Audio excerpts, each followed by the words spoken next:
Part 4, Chapter 7 and 8. Chapter 7.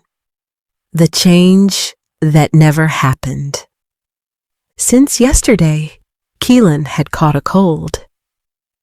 "This is your own fault," Jiyan began lecturing him. She folded her arms across her chest and briefly glanced around the room. On a tray standing on the desk was a steaming cup of tea, and in a bowl lay slices of lemon. It felt as if she could practically smell the acidity. "I hope you're aware of that." His cheeks and nose were red. Otherwise, he looked pale. His voice sounded nasal. Every now and then, he coughed. His eyes were glassy. Despite all that, he managed to smile. "But we had fun in the rain." "You're the kind of guy who apparently never learns from his mistakes," she remarked. She suppressed the urge to shake her head. Once more, she tucked him in properly and smoothed the blanket. Then she planted her hands on her hips. All that was missing was a raised index finger, and she would have felt like a mother. "The search for the CRs has to wait, you hear me? Not until you're healthy again. I'll cook you a nice soup." He closed his eyes and nodded. "Thank you." A few seconds passed. Once again, she looked around his room, this time more thoroughly. A shelf full of books caught her attention. They looked old and dusty, their covers torn in places.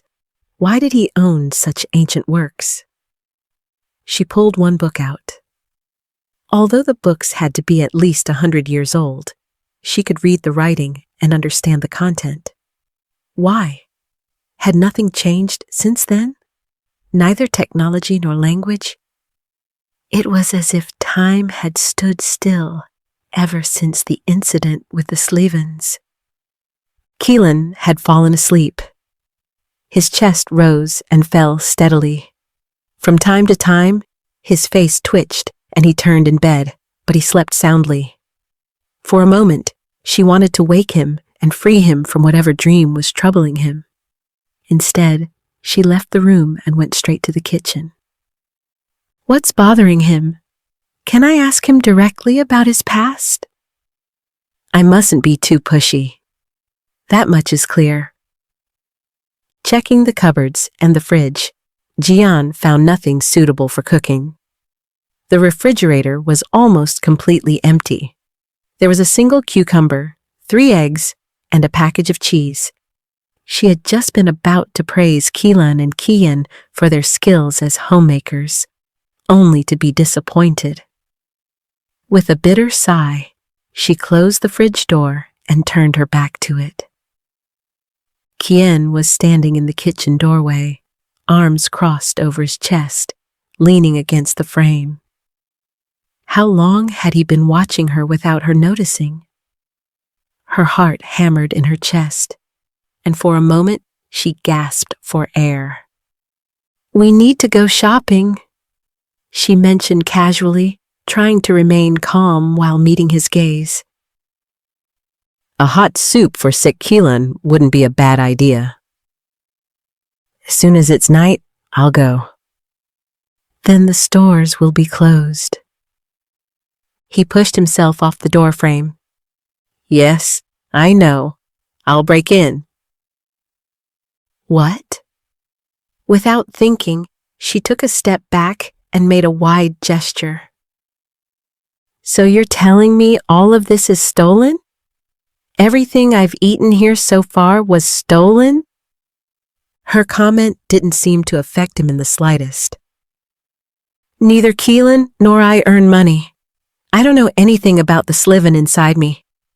I can't continue the work it used to do. Besides, I wanted to avoid contact with Slivons." "Wanted?" she echoed inwardly, growing alert. He stretched out his hand, curled his fingers, and looked at his fingernails. "Yes, a fresh start, an apprenticeship. I'm the only one who's able to appear in public." "Fine and well?" she murmured, lowering her head and touching her chin. But I need the ingredients for the soup now, and… You, he cut her off, could theoretically go shopping yourself. With you, the situation has changed. She lifted her head at once. In what way? You're the president's daughter, he reminded her, his dismissive tone something she didn't like at all. Different rules apply to you. You don't have to pay for anything. Her expression darkened. She couldn't stop herself from rolling her eyes. A deep sigh escaped her lips. Yeah, great. I just love special treatment. Even though she would have liked someone to stay with Kilan, Jiyan accompanied her on the way. He gave no impression that he wanted to talk. Again and again, she glanced up at him, desperately thinking of something to say. Dozens of topics crossed her mind, most of which would probably have no effect on him. The city was lively. Many people passed by them, and once again, she wondered whether some of them might secretly be humans, living among them unnoticed. They frequently encountered Sin soldiers, watching civilians, and going about their patrols. Was all this caution really necessary? Hey, Jiyan, she started. If you don't have any money, how do you pay for the house? Do you steal money too? He remained stubbornly silent to the point where she thought he hadn't heard her. Apparently, someone takes care of it. I woke up in this house, confused. The door was open. It was night. Kilan was hanging around outside, rummaging through trash cans near the house. That's where we first met. Since I woke up, no one has returned to the house. I know just as much as you do. Arriving at a supermarket, she tried not to stand out. She grabbed a shopping basket. She knew her way around. It was the same store, the same city, everything exactly like in her dream world. Nothing has changed, she blurted out. Realizing she had spoken her thoughts aloud, she pressed her lips together. Glancing at Jiyan, she noticed he had heard her and was growing thoughtful. What exactly? Well, the world, she admitted. Reaching the vegetable stand, she grabbed a bundle of onions. She spotted a man with a child and fell silent. For a few seconds, she watched him. He had a burn scar on his face that automatically drew the attention of others. He and the boy stopped as well. While the boy didn't let go of the man's hand, he listened as the man read aloud from a shopping list. As soon as the man mentioned tomatoes, the little boy quickly grabbed some with his free hand and carefully placed them in the basket. Proud of his accomplishment, he smiled at the man. For a brief moment, the man clenched his teeth and his gaze changed for a fraction of a second. He shook his head, slipped the shopping list into his pocket, and took hold of the basket. He returned the smile, and the two of them moved on. The world? Jiyan pressed. She turned to him. Well, 100 years have passed, and it's as if the world has been frozen. Technology has stayed at the same level. How can that be? His gaze sharpened. You can make that comparison because… I read the books in Kilan's room, she interrupted. She chose each word carefully. Jiyan missed nothing. He listened too closely. They show that our world hasn't changed one bit. I'm wondering why. Was he satisfied with that explanation?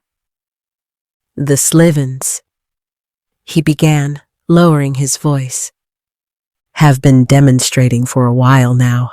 They want to live in a world without electricity, but the president doesn't find the idea compelling enough to give in. She squeezed the onions. Why? Why don't they want electricity? Do they want to go back to the Middle Ages? Because even the smallest amount of electricity can kill them, he explained. He picked up a red, glossy bell pepper and examined it. Although it had no rotten spots or blemishes, he continued to scrutinize it closely. That's why you'll hardly ever see Slivons carrying or touching any kind of electronic device with their bare hands. No phones, no iPods, no computer keyboards. Not even a simple digital watch is touched without rubber gloves. Anyone who does is either suicidal or human and gives themselves away. Suddenly, the atmosphere changed. The air around her turned cold. Her muscles tightened. A bell pepper hissed past her left cheek, narrowly missing her. She heard it land in the basket. Her face went pale, and her fingertips went numb. Don't play dumb, he said coolly. I'm keeping an eye on you, Jiyan Ito. Well, what? She took a deep breath. Why Ito? My last name is Slivon. Shaking her head, she finally grasped the situation. She clenched her fist. Why are you throwing food at me and scaring me half to death? He picked up another pepper and skillfully set it spinning with one finger. Nothing could have happened because you were standing in the right spot. The pepper is where it belongs. Right? Is this starting again? She thought. Inside, she was boiling, but she forced a smile. I'm always standing in the right spot. Then you have nothing to fear, he replied evenly, placing the pepper into the basket this time. He moved on in silence. She followed. Her heart pounded in her throat. Her chest felt tight. One thing she had to give him, he was unpredictable. His reactions came out of nowhere, without warning. As they gathered the ingredients for a soup, she noticed that no one was paying attention to them or whispering about them. Shouldn't things have been different for the daughter of a president? No one seemed to care. It was good not to be addressed. It meant less attention, but it still puzzled her. In the aisle of the drink section stood the man with the burn scar. The little boy was no longer with him. The man touched his forehead and sank to his knees. He clenched his teeth and looked strange. Jiyan quickly grabbed Kilan's arm and pulled him back, nodding toward the scene. By now, others had noticed. Several men went over to help him. At that moment, the boy returned, proudly holding a bottle of juice in both hands. Dad? The man looked around, disoriented. Confusion was written all over his eyes. The boy dropped the bottle and clung to his father. Suddenly, the man lashed out. A crate of bottles toppled over, a scream rang out, and glass shattered. Was he losing it? Don't interfere, Kilan whispered beside her. Only half listening, she was captivated by the sight of the man. Could a human wake up that suddenly? What factors played a role? Let's go, Jiyan, now. Suddenly, the man picked up one of the scattered shards of glass. Jiyan ran. Before he could hurt his son, she kicked the shard out of his hand and shoved the boy away in time, sending him a good distance back. He landed on his backside, too shocked to say a word. A human! A woman's scream snapped the customers out of their stupor. She pointed at the man. He's awakened! Unexpectedly, the man knocked over several small shelves. Countless crates fell and shattered. More screaming followed. Some people took cover, others crouched on the floor, clutching their heads. Jiyan's body reacted instinctively. Where had the man run off to? Had he really awakened? Could she take him home with her? The important thing was to catch him before a soldier did. His experiences could be useful for their next steps. She needed him. She ran down the aisles, scanning left and right. Everything rushed past her. Something flashed briefly in the corner of her eye and caught her attention. Was that the man turning the corner? She hurried after him. Nothing. Laundry detergent and packages of sponges fell from the shelves, and she jumped aside just in time to avoid being hit. She ground her teeth. That guy. She climbed onto a shelf and pulled herself up the rest of the way. Once on top, she looked around to see if she could spot him. A smile crossed her face when she found him immediately. She ran along the narrow tops of the shelves without losing her balance and leapt in a diving jump to the next one, again and again. She didn't care that others were watching. She caught up to him. While running, he turned his head, panic etched across his face. He realized he had lost. Suddenly, something slapped against her left cheek, nearly throwing her off balance. Her breath caught. Paralyzed by the pain for a moment, she looked around and spotted a young woman holding a basket. In her free hand, she held a tomato, tossing it up and catching it repeatedly. Had she thrown it that accurately from such a distance? First impression, she had Korean features, a black pageboy haircut, and wore a wine-red headband. She wasn't familiar to Jiyan. Who was she? What was her name? Jiyan almost snapped at her, but too many eyes were on them. The Korean woman crushed the tomato in her hand, juice running down. Overwhelmed, Jiyan pulled herself together just in time and ran on, this time with a bit less drive. Was the woman trying to stop her from catching the man? Was she human? Jiyan shook her head and focused solely on capturing him. She couldn't waste time. He was the priority. She jumped down from the shelf, landing on hands and feet. She had caused too much commotion, but she had started this, and she had to finish it. Before she could turn the corner, a hand shot forward. She dodged and realized the man was holding a pocket knife. She assumed a fighting stance and barely blocked the attack. She was about to deliver a kick when she froze. Someone grabbed her leg from behind, distracting her for a split second. She faltered. The boy. She spun back toward the man, who had come dangerously close with the knife. It wouldn't have taken much for him to cut her. Kilan shoved the man's face back with one hand and clamped down on his wrist with the other. Her eyes widened. She couldn't think. What? You've understood nothing about this world, she heard Kilan say. He sounded neither angry nor hateful. There was a sigh in his voice. Absolutely nothing, Jiyan.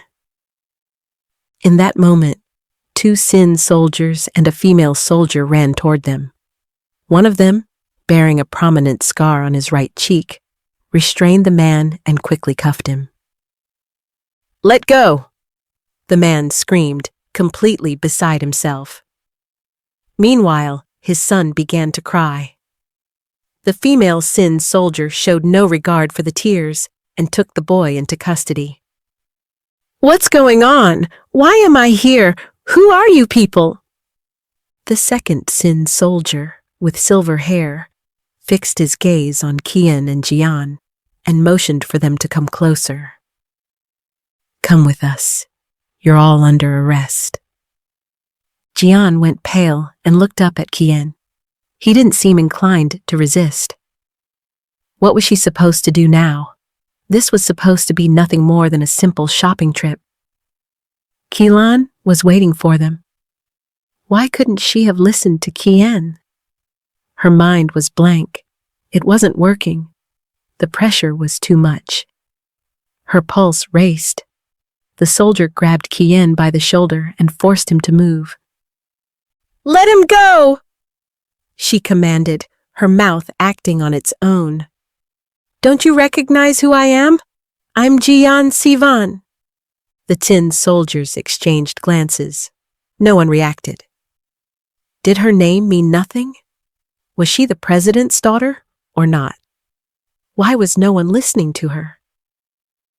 "You were in contact with this awakened man," the silver-haired soldier explained. "We need to make sure you aren't awakened yourselves. Please come with us." Jiyan stepped back. If she went with them, what would they do to them? "No, that's not necessary. I'm Zaina's sister. Who do you think you are?" Inside, she apologized to Kilan for dragging him into the situation. She risked a brief glance at him. It didn't seem to bother him at all. He remained perfectly calm. How was that possible? "You mean Dania Zaina Ito?"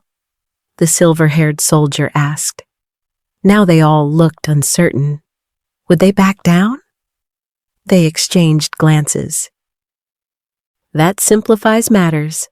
In that case, I ask you to accompany us to Ms. Ito." Chapter 8. Too easy. Wherever they went, the customers' eyes followed them constantly. Didn't they have anything better to do? Jiyan's legs felt weak, as if they were being controlled by someone else. Every step felt heavy, as though she were trudging through a swamp. Did the onlookers immediately know what was happening whenever Sin soldiers escorted someone? "Let me go, you monster!" The man had been screaming for a while now. By this point, he was snapping and biting like a rabid animal. Spit sprayed from his mouth. "I haven't done anything wrong!" The soldiers remained silent. How often must they have dealt with situations like this to appear so detached? How much had their eyes already seen that nothing seemed to shake them anymore? "Please don't be so mean to him," the boy began. His eyes filled with tears again, his voice trembling. "It's all my fault. I should have reported earlier that the human woke up more often." "You knew about his unstable condition and didn't inform us?" the soldier with the prominent scar asked. "You must know the duties of a citizen, boy."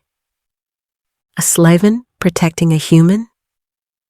The thought shot through Jiyan's mind. Her breathing quickened. Something began to stir inside her. That's possible? "He's my dad!"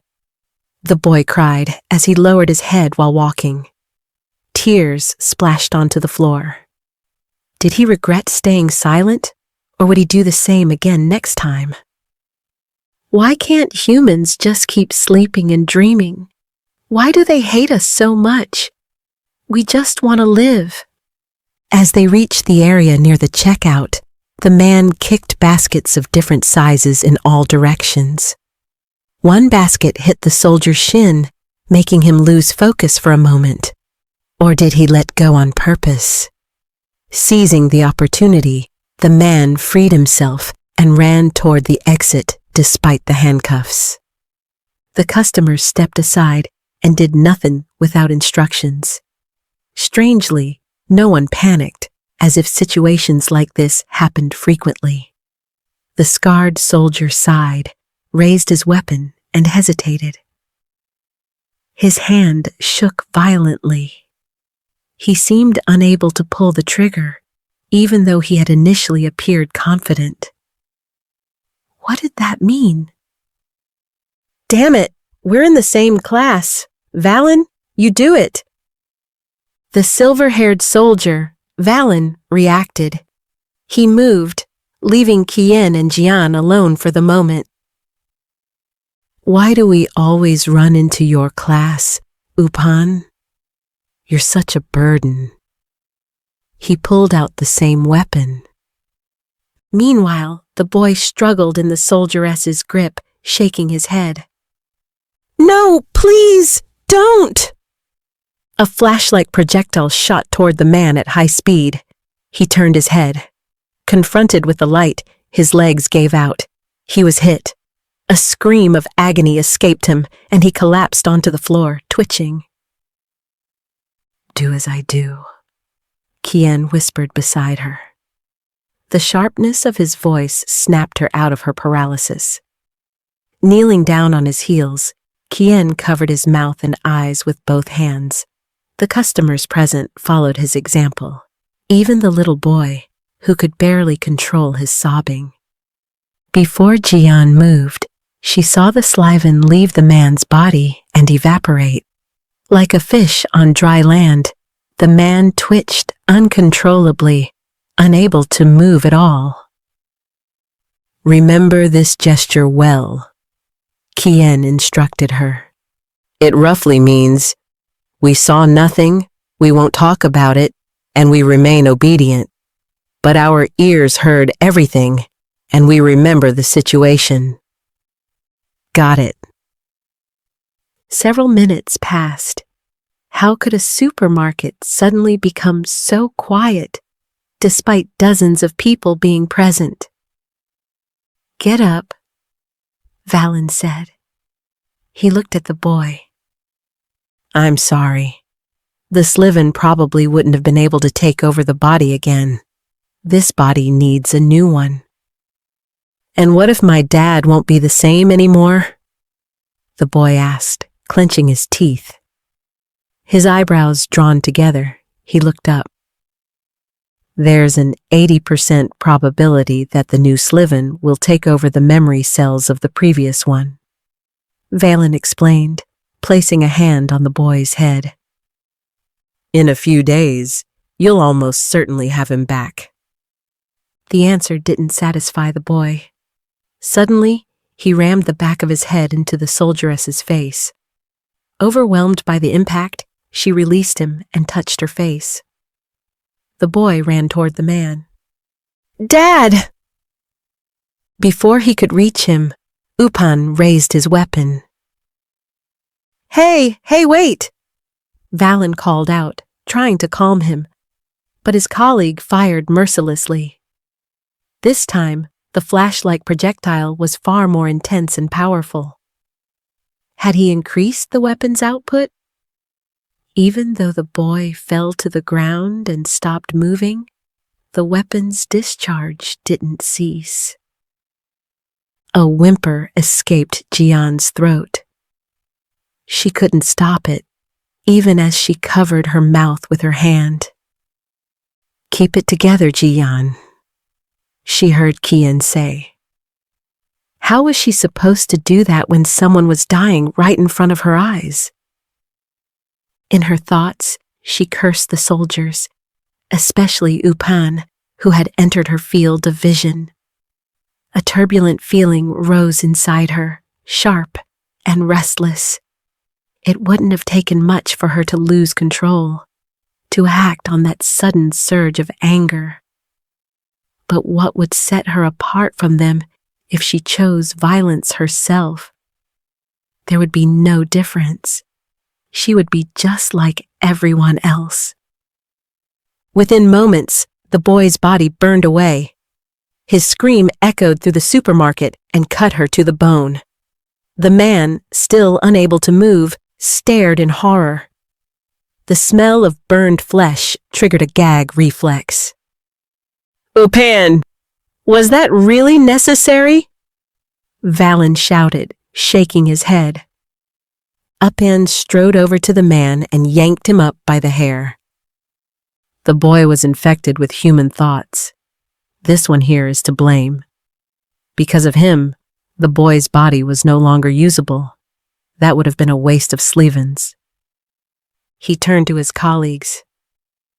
Valen, Kana, I'll file a report and take the human with me.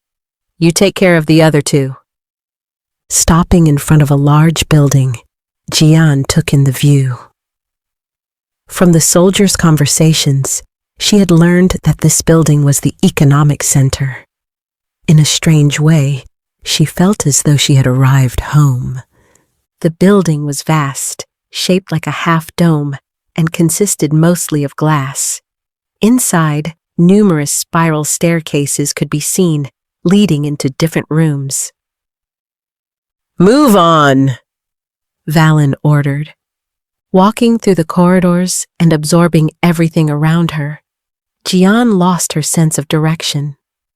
The ceilings inside were extremely high, making everything feel even larger. Everyone wore uniforms, though not all of them were the same. How many departments and branches did this institution have that so many different people worked here? Stopping in front of a room, Valen opened the door. Neither he nor Kana were talkative. What kind of rules governed their organization? No talking, just focus on the essentials? You will wait until Ms. Ito arrives, Valen informed them. Once they had entered, the door was locked. Inside the room stood a long table with several chairs. On the table were bottles, glasses, and a few fruit bars. Jiyan picked one up while Kilan sat down immediately. Is this the compensation for being detained while innocent and having to witness a death? Her fist slammed onto the table. The boy's scream echoed through her memories. At least her whimpering had stopped. The best compensation I've ever received. She tore open the package and bit into the bar. Her stomach growled desperately, yet eating was difficult. Kilan, I'm sorry you got dragged into this because of me. I should have... Are you crazy?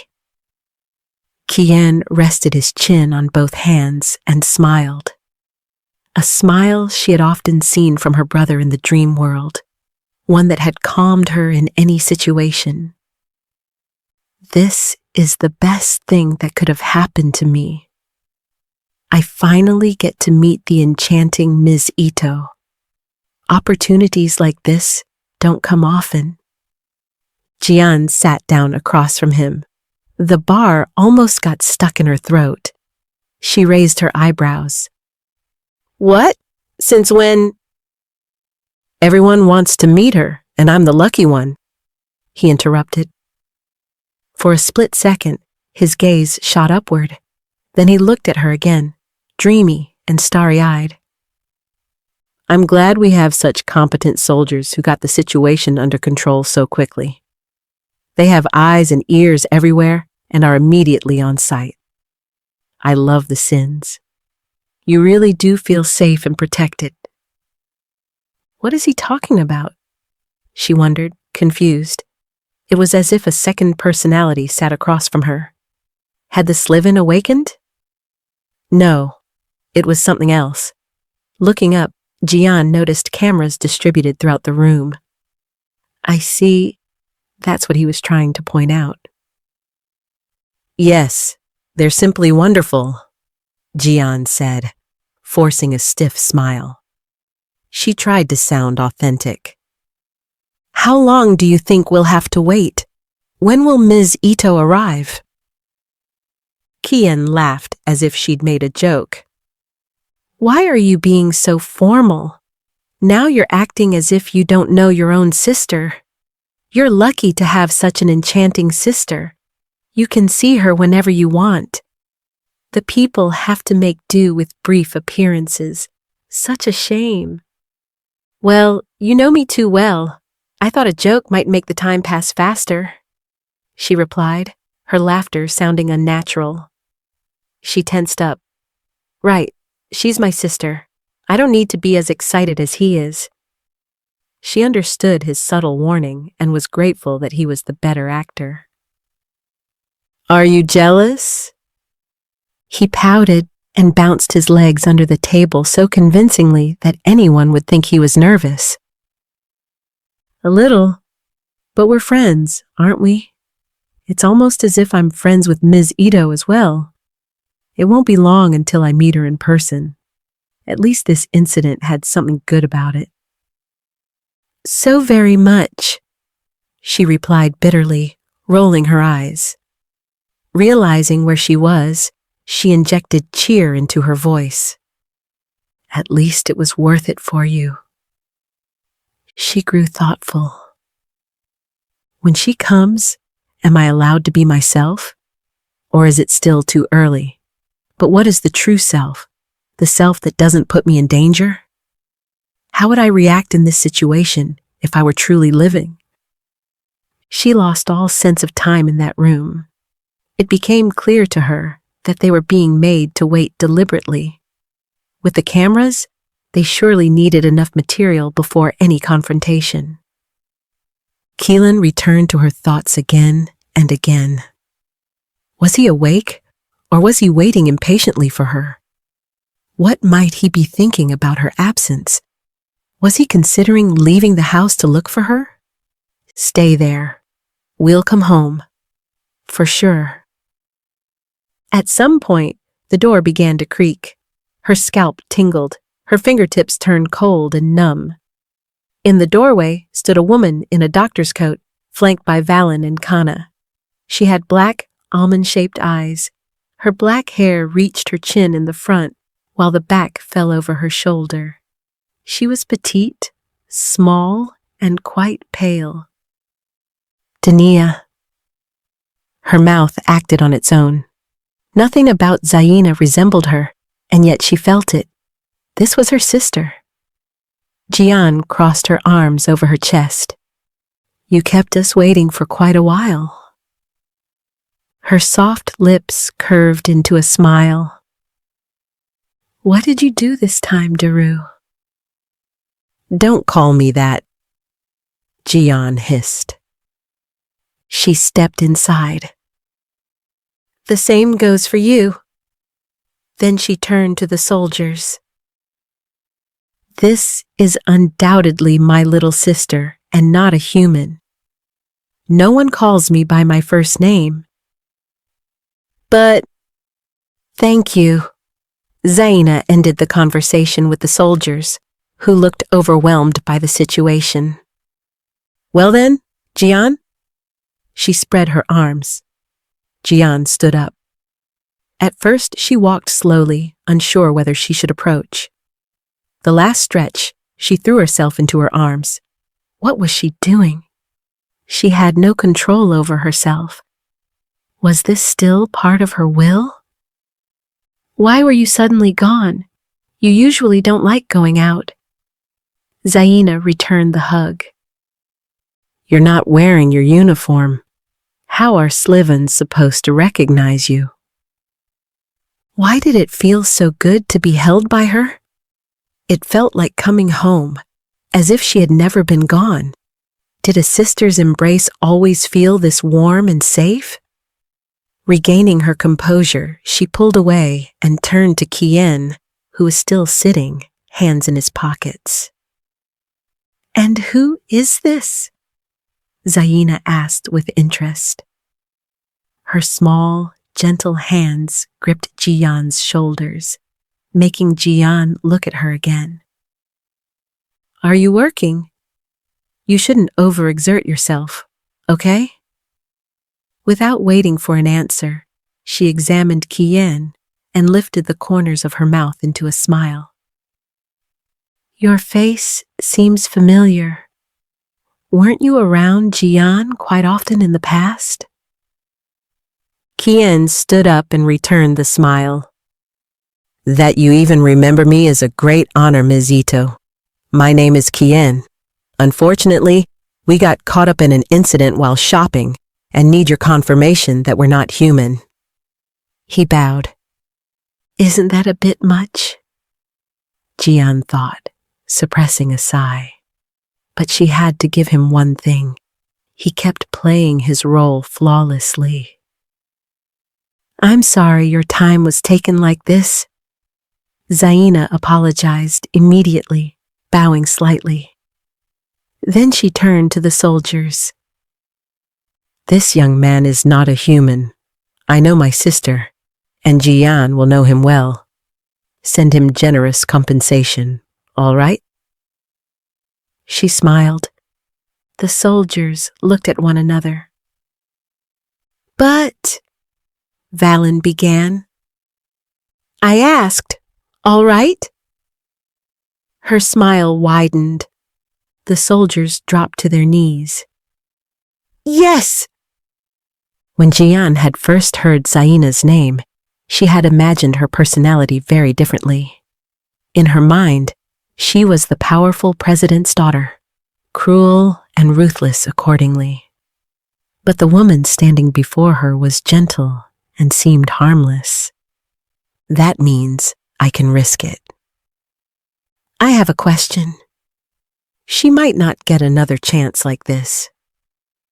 Do you know anything about the CR's whereabouts? Where are they staying? Zaina tilted her head. Well, since when are you interested in the CRs? Just tell me. She giggled behind her hand. But, my dear, that's been known for a long time. They live outside the city. On the way home, Jiyan and Kilan walked side by side in silence. They had been released. The whereabouts of the CRs were no longer a secret. Hadn't that been too easy? Was she the only one who felt that way? Since Kilan hadn't said a word since their release, she couldn't tell what was on his mind. For 2 years, he had been awake, gathering information, and...